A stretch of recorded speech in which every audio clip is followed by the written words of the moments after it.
आज आमचं वर्कआउट झालेलं आहे आणि आज होते बायसेप्स आणि जो गॅप एवढ्या दिवसांचा झाला होता तो आता भरून निघालेला आहे सगळं. बिकॉज परत त्याच वेट्सवर आणि त्याच लेवलचं स्टॅमिना एनर्जी परत पण याच्यासाठी खूप मेहनत लागली. म्हणून आम्ही दोघांनी आता हेच डिसाईड केलेलं आहे की याच्या पुढे कधीच जिम नाही मिस करायची. हा प्रणव. पण त्याच्यामागे एवढा त्रास झाला, इतका सिव्हिअर बॉडी पेन होता आम्हाला की म्हणजे जसं ते इनिशियली जेव्हा जिम लावली होती ना बस तसं फील होतं तो परत. चला आणि आज पाऊस काही थांबणार नाही आहे आणि उघडेल काही. आठवते का छत्रीचा इन्सिडेन्स बापूला व्हिडिओ बनवता बनवता माझी छत्रीच. मी पकडू का? चला मॅडम. सेवा बायकोची. आणि जियानाचं टॉय बघा.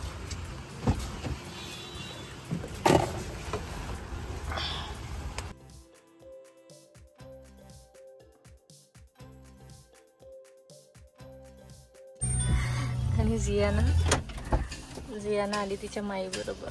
मी ऐकलं. रडली का ग खूप वेळ? नसेल नसेल रडली. नाही नाही बरं नाही. काय झालं उपमा दिला. Thank you so much. उपमा दिला. आजीने नाश्ता दिला. माझं काम कमी झालं. हो का? हो ते बरं नाही तिला थोडं. ठीक आहे बाय करून दे बा. Bye bye. भरपूर आहे का पायाला? काय म्हणत होते माई आता? काही काही सांगतेच ये ना. बाय. आपण ना बरं नाही आहे मग बोल हा बाबांचे पाय दुखते.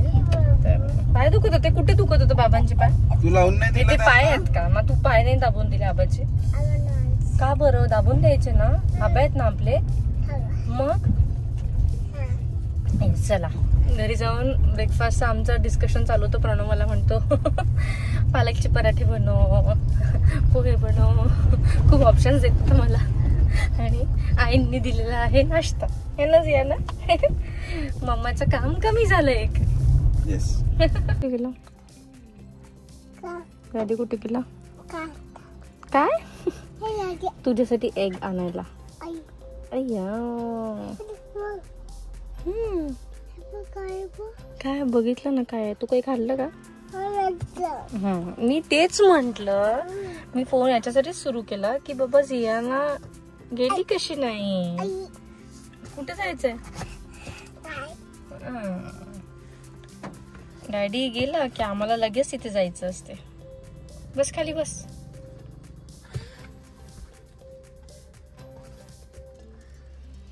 काय शोधत आहे?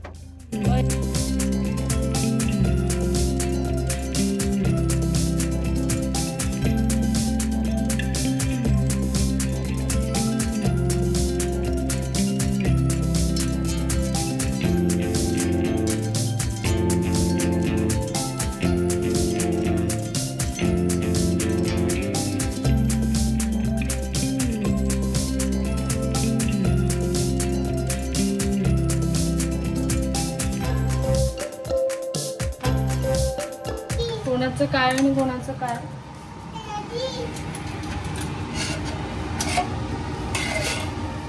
चला झाला पॅक. चल कुठे? आपण कुठे नाही चाललो. डॅडी चाललाय. ऍड चालली आहे आणि परंतु तूही सवय बंद कर ना. ती तू करशील बंद तर ती पण नाही मागणार. जागा चेंज करावी लागते पण तू खाशीलच. तिकडे जाऊन खाऊ. काय बाबा. चला चलो बाय बाय. मम्माला बनवून द्यायला. अरे बापरे. I love you to.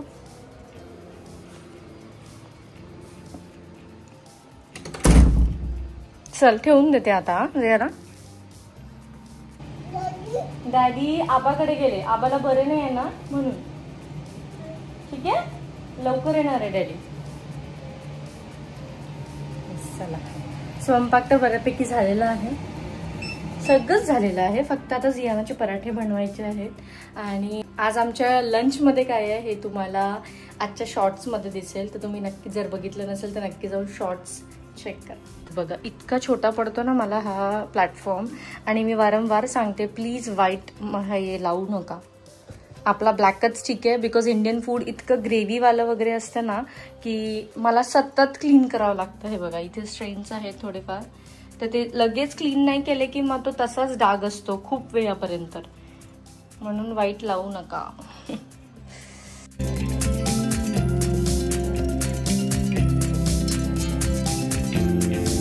चला तर बाबांना हॉस्पिटलमधनं घेऊन आलो, त्याच्यानंतर त्यांना तिथे इंजेक्शन दिलं थोडं पायाला. इथनं अजून बघू नेक्स्ट पेन जर झाला तर मे बी ऑपरेट करावं लागेल, बट त्याची काही गरज पडणार नाही असं मला वाटते, आणि काही मेडिसिनसुद्धा त्यांना दिलेली आहे. चला तर आता आमचं जेवण झालेलं आहे आणि आता आम्ही करत आहे प्रिपरेशन मेव्याच्या लाडूचं. तर टीम एफर्ट्स, तर मी सुद्धा दीपालीला मदत करतो आहे.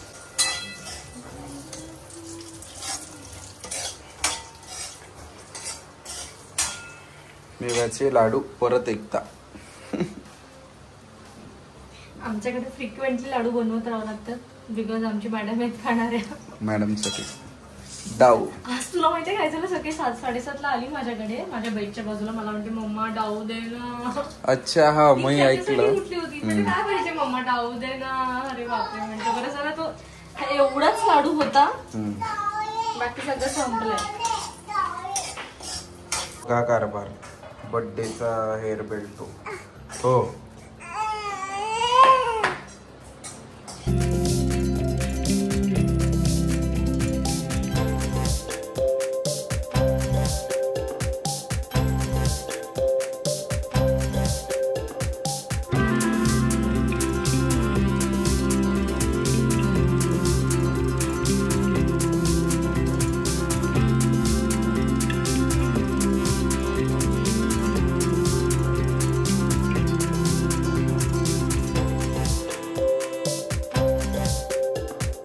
तर आम्ही रेडी झालेलो आहे आणि कुठेतरी बाहेर जातोय.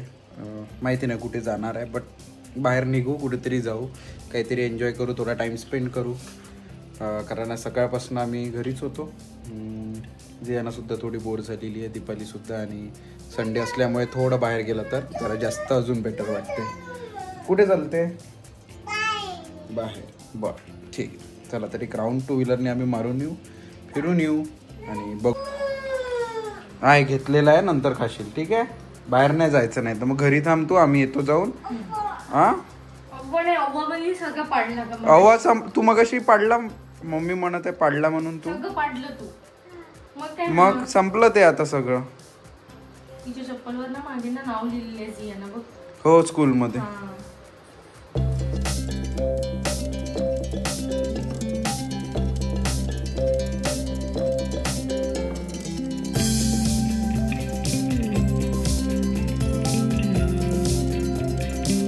मी आलेलो आहे नंदनवनला आणि इथे आहे शेकलो आपली शेकलो.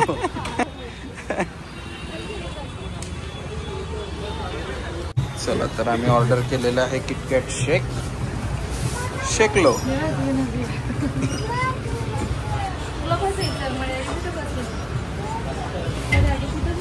हा छान हवा. काय झालं? तुला बसायचं तिथे बस जाऊन.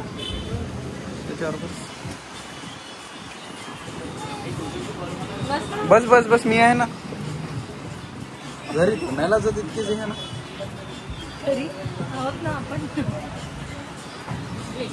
आवाज आला, कसा आवाज आला?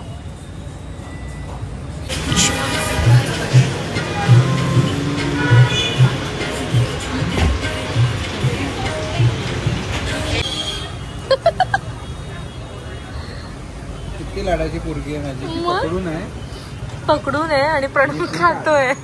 डॅडी तू पकडू नको, मी पकडते. पण तिला ते बघून असं वाटत नाही की काही खाल्लं पाहिजे की काही. डॅडीचं फूड. येस, पण किटकॅट शेक खरंच खूप छान आहे. हे नंदनवनला आहे, शेक लो म्हणून. जर तुम्ही इकडे कधी आले तर नक्की व्हिजिट करा. शेकून घ्या. इथे परत सुरू झाला यांचं. म्हणून मी म्हणतो मुलगी पाहिजे, अशी काळजी घेते. पण मी खाते तेव्हा नाही आली ती खेळायला जाते, आणि प्रणव खायला आली की ते तिथून इकडे आली ती, आणि परत त्याचा क्लास. अशी मदत करते माझी मुलगी. Wow, I love you so much. तेच ये ना, मी खाते तेव्हा पण पकडून राहत ना ग, मी काय केलं हा. The next day. येस, तर हे ते इन्ग्रेडियंट्स आहे ज्याने माझा हेअरफॉल कम्प्लिटली स्टॉप झालेला आहे, आणि हे मी लास्ट 1 मंथपासून घेते. तर इथे मी सगळ्यात आधी घेतलेलं आहे ब्लॅक आणि व्हाईट टी. हे मी 4 स्पून्स घेतलेले आहे. तेच पोह्याचा जो स्पून आहे त्याच स्पूननी मी मापाने घेतलेला आहे. आणि मी कोकोनट घेतलेलं आहे, हाफ कोकोनट. त्याला छान असं बारीक कापून घेतलं आणि ते ड्राय रोस्ट करून घेतलं.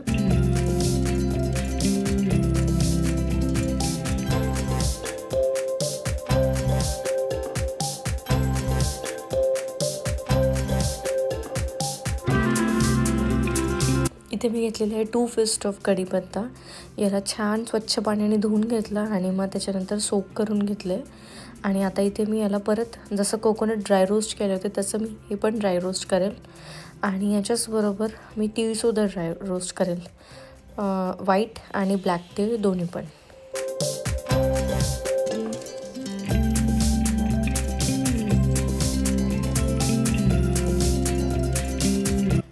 तर इथे मी सगळे इन्ग्रेडियंट्स मिक्सरच्या भांड्यामध्ये टाकून सगळं एकत्र करून घेतलं, ते बारीक करून घेतली, त्याची फाईन पेस्ट पावडर फॉर्ममध्ये त्याला बनवून घेतला.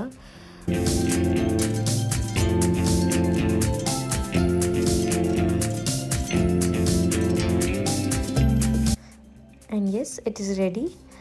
तर याला एक एअरटाईट डब्यामध्ये ठेवाल आणि हे फ्रीजमध्ये ठेवाल. हे 15 डेजसाठी स्टॉक झालेलं आहे. 15 डेजसाठी फ्रेशली बनवा आणि कन्झ्युम करा.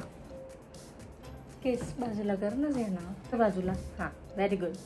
येस, तर ही होती ती रेसिपी. त्यात मी जे इन्ग्रेडियंट्स घेतले हे तर तुम्ही सगळं बघितलंच असेल.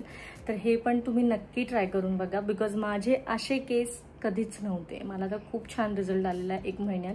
प्रणवसुद्धा घेते आणि जियानाला सुद्धा मी सवय लावली, जसं मी तुम्हाला मागच्या ब्लॉगमध्ये बोलली होती. स्टार्टिंगला 8-15 डेज ती थुकली, पण आता ती खाते आवडीने, बिकॉज आम्ही तिच्याच पुढे खातो. तुला छान वाटते ना ग ते खायला? काही माहित नाही फक्त. खूप सोपं आहे. हे सगळे इन्ग्रेडियंट्स आपल्या घरी असतात आणि मला असं वाटते आधीच्या काळात आधीच्या लोकांनी हे सगळं फॉलो केलेलं आहे. आता आपल्या जेवणांमध्ये, आपल्या फूडमध्ये हे सगळं आजकाल इन्क्लूड आपण ठेवत नाही, बिकॉज मराठी फूड आणि मराठी प्लेट आपण जर बघितली तर फुल ऑफ न्यूट्रिएंट्स असते. तर आजकाल आपण हे सगळं फ्लेक्सीड्स, आधी जवसाची चटणी वगैरे हे सगळं खायचे, आता आपण काही खात नाही, म्हणून ह्या सगळ्या डेफिशियन्सीज दिसतात. आणि मल्टीव्हिटॅमिन्स आपण घेत नाही, तर त्याच्यामुळे पण ह्या सगळे डेफिशियन्सीज येतात. तर घरच्या किचनमध्ये हे सगळं अवेलेबल आहे. आणि मी आधीपासूनच माझ्या मम्मींनी मला ह्याच सवयी लावलेल्या आहेत. कुठल्याच प्रकारच्या मेडिसिन्स मी घेत नाही, कुठल्याच प्रकारचे प्रोडक्ट्स मी घेत नाही, इवन फेसला पण मी काहीच लावत नाही. मला भरपूर मध्ये कमेंट्स आले होते की स्किन केअरवर ब्लॉग बनव. तर असंच काही स्किन होतो, तर माझं स्किन केअर आहे नाही. मी घरचंच सगळं, जसं मी ज्यूसमध्ये डाएटमध्ये ॲड केलं आहे. बेटा थांब ना 1 सेकंड. आता मी हे पावडर फॉर्ममध्ये घेते. इचं होऊ द्या आधी. हां, बोल बोल, तू बोल, तुला बोलायचं. हां, जेना कुठे चालली आता? बाहेर. आम्ही रेडी झालो की आम्हाला बाहेर जायचं असते. 1 सेकंड. मोलाचे केस आहेत ना. आणि ही झाली, त्याच्यानंतर एवढे केस गेले, ओ माय गॉड, की मी एकदा तर असं म्हणजे कंटाळली होती मी त्याच्यामुळे, केसांमुळे इतके केस जायचे. आणि फायनली थँक्स टू स्नेहा, माझी फ्रेंड आहे स्नेहा, मी तिच्याशी बोलत होती आणि मी तिला असं सहज विचारलं, अगं माझं खूप हेअरफॉल होतं, मी काय करू? तर तिने मला हे सगळं सांगितलं होतं 1 महिन्यापूर्वी आणि मी तेव्हापासून कंटिन्युअसली फॉलो करते.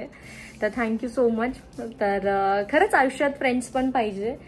फ्रेंड्स असले की नॉलेज एक्सचेंज होतं, इन्फॉर्मेशन्स एक्सचेंज होतात. तर बऱ्याचशा गोष्टी ज्या त्यांना माहिती आहे ते आपल्याला माहिती पडतात आणि आपल्याला ज्या माहिती आहे ते आपण त्यांना देऊ शकतो. तर येस, तुम्ही पण फॉलो करून बघा आणि नक्की मला कमेंट सेक्शनमध्ये सांगा. आणि आपल्या अशा छोट्या छोट्या बेबीजला पण द्या, बिकॉज यांना पण गरज असते. हे ना ग, मी तर जियानाला सगळं देते, जे मी खाते, जे मी घरी किचन. हो हो हो, आता नाही, नंतर खायचंय आता. तर मी जियानाला सगळं देते.